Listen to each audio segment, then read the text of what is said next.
Hello friends, चलो आज के इस वीडियो में बताने जा रहे हैं कोर डाटा और नॉन कोर डाटा। यहाँ पे लिखा हुआ कोडेट्स और नॉन कोडेट्स, ये दोनों के बीच में डिफरेंस क्या होता है। इसके बाद हम लोग एक और टॉपिक देखेंगे जो कि है हेमी कोर डाटा। ठीक है, तो चलो करते हैं पहले हम लोग वीडियो को स्टार्ट। देखो यहाँ पे ध्यान से, इसको जो है हेमी कोर डाटा जो है किसके ग्रुप में रखा जाता था। तो पहले जो था ये कोर डाटा के ग्रुप में रखा जाता था, लेकिन अभी जो प्रेजेंट समय है इसमें इसको किसके में रखा जाता है, तो नॉन कोडेड जो कि सेपरेट ग्रुप है उसमें रखा जाता है। अब देखो ध्यान से, यहाँ पे फीचर जो है ये इसका खासियत को हम लोग देखते हैं कि इसमें क्या क्या होता है। तो सबसे पहला जो है ये कैसा होता है, तो वर्म लाइक इसका स्ट्रक्चर होता है। ठीक, ये इसी तरह से इसमें देखने मिलता है। अब यहाँ पे समझो ये रहता कहाँ पे है, तो एग्जिस्टेंस जो है इसका ओनली एक सिंगल जगह पे है। कहाँ पे, तो ये देखो ये मेराइन है। ठीक है, ये पानी में रहने वाला होता है। अब इसके बाद जो है इसके पास इसका कौन सा लेवल है, तो देखो यहाँ पे ऑर्गन सिस्टम। ठीक है, ऑर्गेनाइजेशन का लेवल ये है। ठीक, उसके बाद बोलता है इसका सिमिट्री कैसा होता है, तो देखो यहाँ पे ये बायलैटरल सिमिट्री है।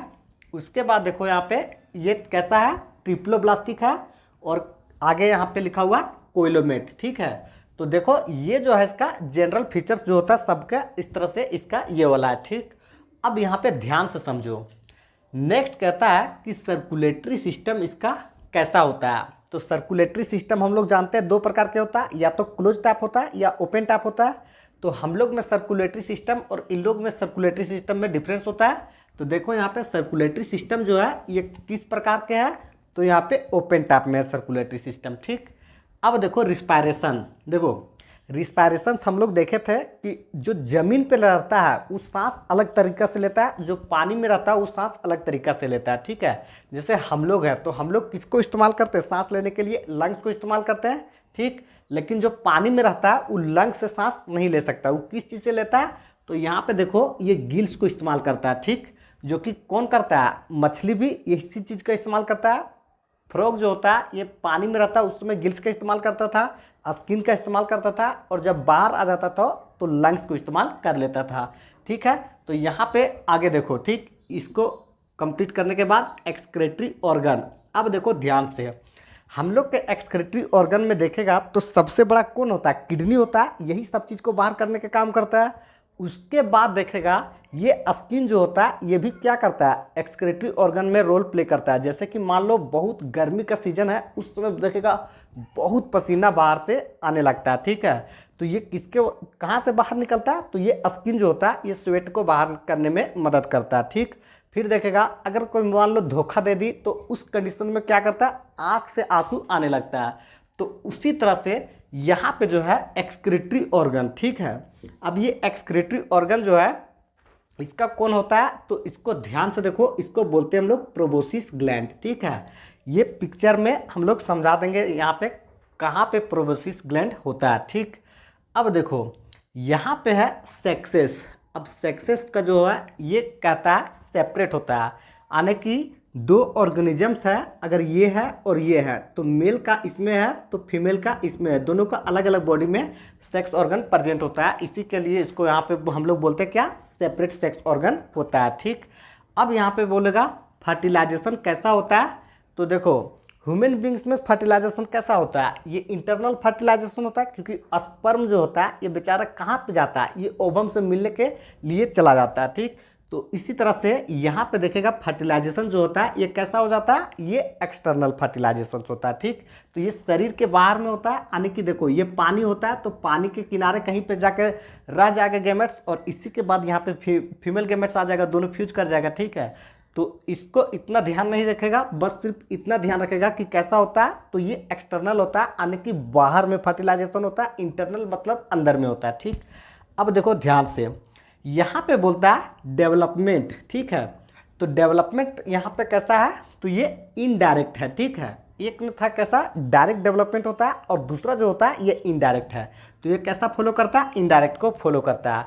अब देखो यहाँ पे ध्यान से बेलानोग्लोसस। ठीक है, ये एक एग्जाम्पल है इसका, और दूसरा एग्जाम्पल है सेकोग्लोसस। ठीक, अब ये जो पिक्चर दिख रहा है ना ये है बेलानोग्लोसस का ही पिक्चर है। ठीक, अब यहाँ पे समझते हैं कि इसका बॉडी जो होता है ये कैसा था, सिलिंड्रिकल था। ठीक है, और इसका इंटीरियर में कैसा होता है इसको देखो। तो सबसे ऊपर में जो पार्ट्स दिख रहा है इसी को हम लोग बोलते हैं क्या, प्रोबोसिस ग्लैंड। और ये जो होता है एक्सक्रिएट करने में, यानी कि कोई भी चीज़ को बाहर निकालने में मदद करता है। ठीक, जिस तरह से यहाँ पे बात किए कि किडनी जो होता है ये क्या करता है, यूरिन को बाहर निकालने का काम करता है। और अगर मान लो आँख से जो आंसू आ रहा है तो समझो किसी बेवफा के वजह से हो रहा है, तो ये किसके वजह से हो, मतलब काम क्या करता है, तो दोनों का काम एक ही है, दोनों को क्या करता है, कोई भी चीज़ को बाहर निकालने का काम करता है। ठीक, तो यहाँ पे इसको इस तरह से याद रख लेगा। अब देखो नेक्स्ट जो पार्ट है ये मिड में होता है, इसको हम लोग बोलते हैं कोलर। ठीक है, तो पहला कौन सा पार्ट बन गया, प्रोबोसिस बन गया, और दूसरा पार्ट कौन सा बन गया, ये कोलर बन गया, और तीसरा जो है ये बन गया ट्रंक बन गया। ठीक है, ये लास्ट वाला। तो ये कभी कभी सवाल में आ जाता है, इसलिए बहुत ज़्यादा इंपॉर्टेंट था, इसको याद रखने का तरीका को भी बता दिए। और अगर हम लोग ध्यान से देखेगा तो इसका बॉडी कितना पार्ट्स में हो गया, 3 पार्ट्स में हो गया। ठीक, अब इसके अलावा यहाँ पे ऐसा कोई सवाल नहीं करता है। अब देखो नेक्स्ट हम लोग एक और बनाए हैं, इसको हम लोग बोलते हैं टेबल। ठीक है, अब बोलेगा सर ये टेबल कहाँ पे है, ये तो डिफरेंस बिटवीन है, ये डिफरेंस बिटवीन देखने में लग रहा है, लेकिन ये बेसिकली ये है क्या, तो यहाँ पे ध्यान से देखो एनसीईआरटी किताब में जो है इसको हम लोग टेबल के नाम से जानते हैं। तो इस टेबल को समझेंगे कि आखिर इतना इम्पोर्टेंट क्यों होता है, और एग्जामिनर जो है अधिकतर टेबल से ही क्वेश्चन क्यों बनाता है।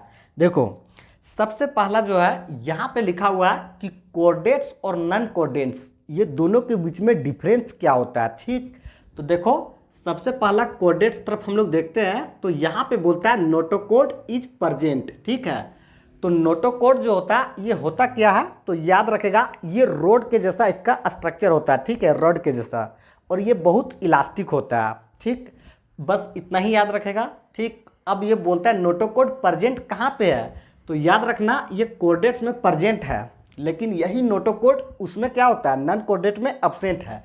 तो यहाँ पे पहला डिफरेंस हो गया कि एक जगह पे प्रेजेंट है और दूसरा जगह पे क्या है, एब्सेंट है। प्रेजेंट रह गया तो क्या बन गया, कोऑर्डिनेट्स, और एब्सेंट हो गया तो क्या बन गया, नॉन कोऑर्डिनेट्स। ठीक, अब इसके बाद देखो नेक्स्ट पॉइंट बोलता है सेकंड, सेंट्रल नर्वस सिस्टम। ठीक है, ये शॉर्ट में लिखा हुआ central nervous system is dorsal.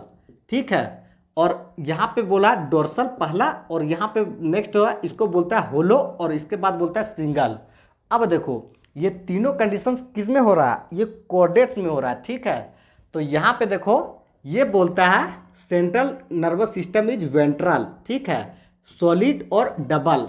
अब देखो फर्क क्या होता है, यहाँ पे क्या था, अगर सिंगल है सेंट्रल नर्वस सिस्टम तो किसके अंदर आएगा, ये कोऑर्डिनेट्स के अंदर आ गया। अगर डबल हो गया तो किसके अंदर चला गया, ये नॉन कोऑर्डिनेट्स के अंदर चला गया। ठीक है, सॉलिड है तो किसके अंदर चला गया, नॉन कोऑर्डिनेट्स के अंदर। ठीक, और होलो है तो किसके अंदर चला गया, कोऑर्डिनेट्स के अंदर। अब देखो यहाँ पे लिखा वेंट्रल और डोर्सल, इसका मतलब होता है अपोजिट साइड। ठीक है, आने की जब फ्रंट में होगा या तो फिर बैक साइड में होगा, तो बैक साइड में होगा पीछे साइड में, तो इसको बोलते हैं डोर्सल, और वेंट्रल जो हो गया सामने के साइड में होगा। ठीक, तो ये था यहाँ पे सेकंड नंबर पे। अब हम लोग देखते हैं थर्ड नंबर पे डिफरेंस क्या है। देखो फेरिंग्स परफोरेटेड गिल स्लिट्स। ठीक है, यहाँ पे गिल स्लिट्स जो है ये क्या हो रहा है, प्रेजेंट हो जा रहा है। ठीक, अब यहाँ पे बोलता है गिल स्लिट्स आर एब्सेंट। ठीक है, यहाँ पे गिल स्लिट जो है ये प्रेजेंट नहीं होता है। अगर प्रेजेंट हो गया तो किसके अंदर में आ गया, कोऑर्डिनेट्स के अंदर में हो गया, और नहीं प्रेजेंट हुआ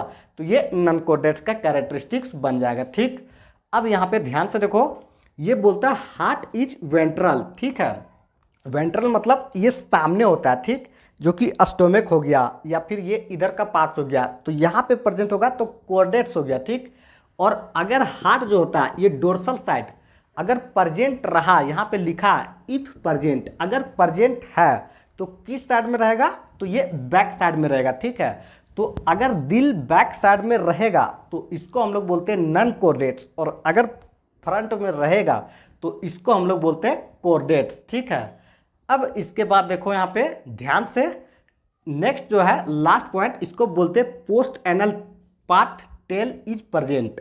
इसमें देखेगा तो जो मान लो इसका जो टेल है, ठीक है, तो टेल यहाँ पे क्या होता है, प्रेजेंट होता है। ठीक, जैसे मान लो कोई जानवर है, ठीक है, मंकी है, तो मंकी में देखेगा क्या होता है, टेल होता है, तो प्रेजेंट रहेगा तो इसको हम लोग बोलते हैं कोडेट्स, ठीक है। और अगर टेल अब्सेंट रहा, पोस्ट एनल टेल अब्सेंट, तो इसको हम लोग बोलते हैं नॉन कोडेट्स। तो इस तरह से यहाँ पे देखेगा एक दूसरे से क्या होता है, अलग होता है। तो इसी फीचर्स की वजह से कोडेट्स और नॉन कोडेट्स में डिफरेंस बन जाता है। तो आई होप इसमें सब कुछ समझ गया होगा। चलो करते हैं वीडियो को एंड। All the best.